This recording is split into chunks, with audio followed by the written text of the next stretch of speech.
1. Se ha discutido repetidamente si la participación regulada en la normativa francesa como redistribución de los beneficios de la empresa a los asalariados es realmente una distribución de beneficios desde un punto de vista económico. 2. En primer lugar, la prima correspondiente al conjunto de trabajadores no es en sentido estricto una cuota determinada de los beneficios generados por la empresa.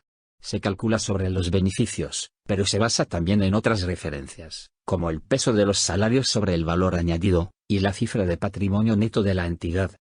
3. Los trabajadores no participan en las pérdidas. En realidad, el tratamiento normativo nos revela que, en el fondo, más que de una participación en beneficios, se trata de una prima retributiva referenciada a la cifra de beneficios. 4.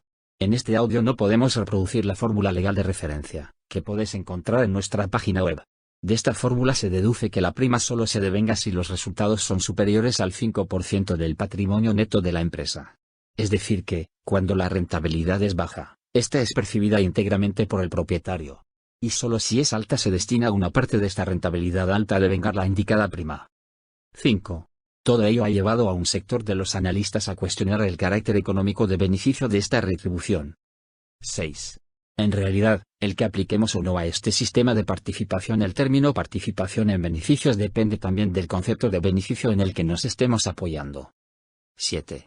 Si entendemos por beneficio la rentabilidad excedente una vez descontados los gastos del ejercicio, parece que deberíamos considerar como beneficio esta retribución. Solo se devenga si hay resultados positivos y, en buena parte, en función de la cuantía de los mismos. Sin embargo, alguien podría también argumentar que la participación de estos trabajadores es también un gasto aunque solo se devenga en caso de resultados positivos. 8. Si entendemos como beneficio la rentabilidad excedente obtenida por el inversor, es evidente que esta prima no es parte del beneficio. El titular de la empresa o un inversor externo, a la hora de calcular el beneficio estimado para su inversión, descontará lógicamente el importe de estas retribuciones, que considerará como un coste. 9.